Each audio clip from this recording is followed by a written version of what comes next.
me deixa cheio de perguntas é o- esse buraco que acontece por uma escravidão tão maciça e tão abrangente foi isso daí, o que isso reflete hoje em dia, né?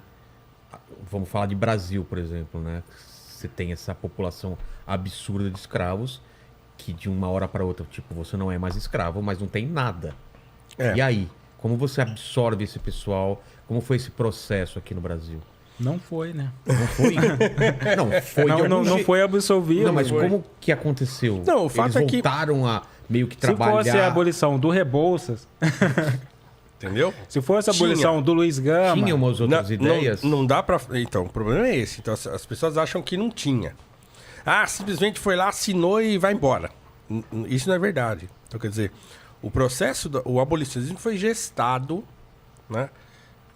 Devagar, claro, e pode ser. A gente pode discutir se demorou muito ou não, e tudo bem, essa é uma discussão. Agora, que aqueles 8 anos lá, entre 1880 e 1888, de trabalho intenso do movimento abolicionista organizado já, ele tinha muitos projetos para resolver o problema depois. Tá. Então, a disputa era entre os senhores de engenho que queriam indenização e os abolicionistas falaram, não, a abolição tem que ser sem indenização. Se alguém tiver que ser indenizado, serão os ex-escravos e não os senhores. Ah, eles queriam indenização. Sabe que a Eles primeira queriam falência histórica do Banco do Brasil foi por conta da abolição? Porque o que acontecia é que os bancos, eles emprestavam dinheiro para os fazendeiros e eles recebiam os documentos da escravidão como contrapartida. Caramba. Garantia de que eles iam pagar, tá ligado? Sei. Aí de repente vem a abolição, os documentos não valem nada. Exatamente. Então, assim, os caras queriam indenização. E inclusive, no estatuto e tal, nas reivindicações dos abolicionistas, falaram, não pode ter indenização para senhor de engenho, porque isso é um absurdo, né? E quando a abolição acontece, e que, inclusive, o Dom Pedro II se recusa a indenizar os ex-senhores de engenho, isso quem registra é o Rebouças, né? Ele escreve no seu diário, os diários do Rebouças são um documento histórico importantíssimo. Ele fala, olha, a gente fez a abolição, né? E passado um ano, os senhores de engenho, ou ex-senhores de escravos, ainda estavam brigando por indenização, um ano depois. Então ele fala, olha, no aniversário da abolição eu caí numa tristeza terrível, porque os caras não pararam. Então eles emperraram o processo do pós-abolição, né, tanto os republicanos que estavam querendo dar um golpe fazia tempo, né, quanto os ex-senhores de engenho que se juntaram aos republicanos e transformaram a política do país numa confusão desgraçada que não deixou andar nenhum projeto para resolver o problema dos ex-escravizados. Mas existia algum movimento de dar algum tipo de reparação Bom, em o dinheiro projeto pros do escravos? Rebouças, o projeto do Rebouças, por Tinha até exemplo, reforma, seria o que a gente chama de reforma agrária. Ah, o tá. projeto do Rebouças tinha um desenho, o básico era o seguinte, olha, é pegar essas grandes propriedades de terra, essas grandes fazendas, e o seu dono, ele arrendar parte dessa terra para os seus escravos mesmo, os ex-escravos, e também para imigrantes. Então vem imigrante, tá? Então quer dizer, fatia essa grande propriedade em algumas propriedades menores e você faz produção em escala. Então, o que ele chamava de iniciativa individual e de espírito de associação. Então, cada pessoa vai ter um pedacinho de terra e aí ela vai trabalhar, né? Vai cultivar, vai fazer a sua parte ali e o que ela produzia ali, ela vai passar para o que ele chamava de fazenda central. Então era engenho central e a fazenda central processava e distribuía e todo mundo ganhava dinheiro. Então a ideia dele era essa. Mas como que você é escravizado por um cara e depois você tá no mesmo lugar, agora numa outra função? Não era, Então, isso era que, complicado, né? É você isso que pensar é complicado, porque na prática, como é que o Machado de Assis tem um conto dele clássico, né? Que é aquele conto que ele... eu acho que foi do ano da abolição mesmo, onde tem um senhor de escravo que vê que a abolição vai acontecer e fala pro negro assim, olha, já que a abolição vai acontecer, eu vou ser mais benéfico do que a própria abolição, vou te libertar agora. Vou te libertar e ainda vou te dar uma grana assim para você continuar trabalhando para mim.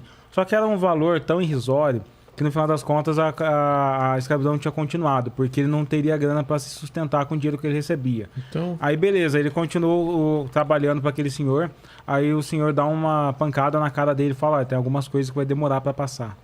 Machado de Assis é genial, caramba, cara. Genial, cara. Genial, porque ele sabia que o Nabucco também escreve sobre isso, que a sombra da escravidão iria perdurar na sociedade se não tivesse um projeto de integração, se não tivesse um projeto que ensinasse as pessoas, olha, agora tá todo mundo livre, vamos conviver, vamos fazer o país funcionar para todo mundo, o que não foi que aconteceu nos anos seguintes, cara. E o que acontece de verdade? Já que esse projeto não passa, para onde vai essa mão de obra? Uma coisa que é interessante para lembrar é que o próprio Joaquim Nabuco escreve no livro dele é que qual era o projeto para acabar com a escravidão antes da abolição. A galera acreditava que os negros iam morrer na senzala. E cada vez o tráfico foi proibido, então só ia se retroalimentar aqui de dentro de um estado vendendo o negro para outro estado. E aí o que aconteceria é que eles iam cada vez morrendo mais na senzala até não ter mais negro no país. Então, quando vira a República, uma parte dessa elite que assume o poder fala, beleza, vamos ter o nosso padrão aqui, vamos tentar formas a gente não precisar conviver e integrar essas pessoas negras que foram abandonadas, cara. E aí vem esse projeto eugenista no país, que é um projeto de embranquecimento, que é um projeto que tenta criar uma identidade nacional embranquecida, de importar pessoas, de trazer pessoas de fora e dar... Quem que lidera isso? Quem que dá essa ideia? O Brasil todo. Porque o governo republicano. Eu costumo dizer que, assim, chamam a Ku Klux Klan de o governo invisível. O Brasil teve os eugenistas, que são os racistas visíveis. Mas eles era um grupo assumiram tudo. Tinha uma entidade, uma associação eugenista brasileira. Que Como chamava? Foi a maior associação, é o Congresso Eugenista Brasileiro, foi a maior associação da América Latina, liderada por Renato Kell, Monteiro Lobato e vários outros caras. Monteiro Lobato estava nessa? Monteiro Lobato patrocinava. As primeiras publicações, Anais de Eugenia, foi bancada pelo Monteiro Lobato. Caramba. E Monteiro Lobato olhou pro Renato Kell, que é o pai da eugenia, que dizia que a eugenia seria a religião, ciência de todo bom cidadão do Brasil, e falou, cara, eu tenho vergonha de não ter te conhecido antes, você era genial, tá ligado? Renato Kell pegava obras de cientistas da Alemanha e publicava no Boletim da Eugenia.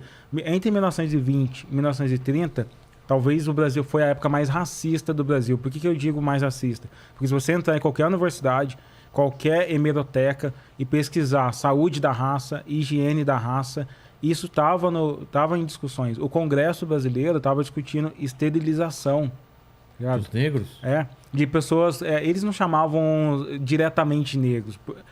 Era o que eles chamavam de degenerados. Degenerados. Qualquer pessoa que tinha doenças congênitas e a negritude, a fé, a cultura negra, era uma das coisas que eles consideravam alguns problemas. Por exemplo, era uma crença de que o alcoolismo era um problema do sangue do negro. Uma Barreto foi internado várias vezes por conta disso. Ele era propenso a isso? Alcoolismo. Alcoolismo. Não tinha branco bêbado, caramba. Então, tinha, mas, né? O que acontece? Até depois da abolição... não conta. Não tinha trabalho, ninguém queria contratar as pessoas negras, elas ficavam pra rua, elas acabavam, tipo, bêbadas, violentas nos lugares, e a galera olhava pra isso, e ao invés de falar, nossa, isso é uma condição social, falava, isso é uma condição biológica. Então eles começavam... Ou moral, né? Condição moral, eles falavam bastante moral. Então eles tinham a psicologia brasileira, a Liga de Higiene Mental, a Central de Eugenia Brasileira, que foi congresso de 1930 e tal, cara, eles realmente discutido na universidades do Rio de Janeiro, discutido no governo, discutido no Congresso, apoiados pela imprensa. Essa pauta sobre a esterilização foi divulgada no jornal o Globo, cara. Então o boletim da eugenia, o Renato Kell agradecia a imprensa por esse projeto por apoio à eugenia no Brasil, tá ligado? Assim, era aberto, mano, era muito aberto. E aí é esse momento que eles querem trazer pessoas brancas. Eles tinham, assim, o Brasil é um país que precisava desenvolver uma boa natalidade também, porque todo mundo morria, cara. Tipo, era uma doença, de... Não tinha hospital, cara. E esse lance é interessante, porque quando eles falam de eugenia, esse termo eugenia era abrangente na época. Porque, por exemplo, o próprio Juliano Moreira, ele fez parte dessa associação eugênica aí do Renato Kell. No entanto, ele era negro, um médico psiquiatra negro, e ele combatia essa ideia de que o negro era inferior, de que existiam doenças associadas ao negro. Então ele acreditava na eugenia como limpeza de saúde. Higiene. Higiene. Então, por exemplo, o que era o ideal? O Rebouças, de novo. O Rebouças ele tem uma série de artigos que ele chama de higiene alguma coisa, mas eram artigos sobre higiene. Porque era um problema.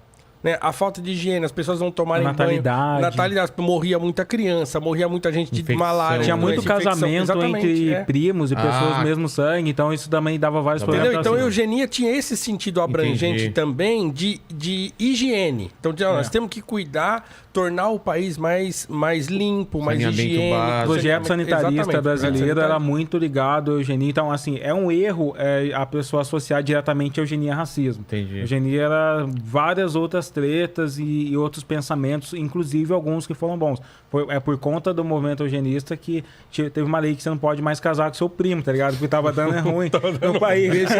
Você tá percebendo que tá dando ruim, cara. O Brasil naquela época era bastante rural, né, cara? Tipo, mais de 70% do Brasil era rural. Então você não tinha saneamento básico, as pessoas morriam de várias doenças. Quando tinha filho, sempre tinha muita morte de bebês. Então o que a galera começou a fazer traz os europeus, traz os imigrantes, dá um pedacinho de terra e às vezes você dá o básico para eles. Por exemplo, um trabalho e uma assistência odontológica. Só isso já garantiria mais sobrevivência pra galera, cara. Mas por que essa decisão de dar essa terra pros europeus e não pros negros? Porque eles queriam branquear o Brasil. Queriam branquear. Eles queriam... Porque assim, existiam... essa ideia racista, né? De achar que o negro era menos evoluído, ela pegou. Entendeu? No começo do século XX, ela pegou. Então, esse não é um negócio que vem da escravidão. Não é uma herança... Quer dizer, é uma herança indireta... Mas ela, assim, no período do Império... Por exemplo, a gente encontrava não só esses negros que a gente disse, né, os célebres e tal, mas tinha muitas pessoas negras que eram importantes no Império, que eram políticos importantes, que eram artistas.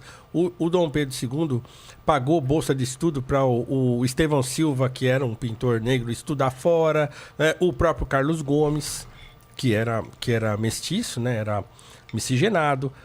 Um monte de gente importante. Então, assim, esse ideal racista eugênico, ele foi ganhando corpo depois da abolição, porque os caras eles tinham um ideal de país, e esse ideal de país, ele não incluía a população negra. Esses caras, eles são menos evoluídos, porque eles estavam bebendo naquela coisa alemã de eugenia que vinha da Alemanha. A ciência defendia isso. É interessante, interessante dizer que, inclusive, pessoas negras acreditavam que negros eram diferentes biologicamente. Então, teve um Congresso Universal das Raças em 1911 que, o pessoal foi lá em Londres, reuniram todas as pessoas, reuniram os chineses, árabes, todo mundo para falar, cara, o que a gente vai fazer vivendo junto? E William Du Bois, pai da intelectualidade negra estadunidense, participou do Congresso Universal das Raças. Aí foi onde foi apresentado a tese do branqueamento do Brasil. Por quê? Porque uma sociedade... O Brasil, ele sempre teve esse olhar de eu quero ser uma Europa, tá ligado? Então, eu quero ser uma Europa. E na Europa não tem uma população mestiça e negra. Eu preciso vender a imagem de que a gente tem uma população branca. É interessante falar que o branqueamento ele não existe biologicamente. Como assim? A população não vai ficar branca e os negros não vão desaparecer se todo mundo se miscigenar.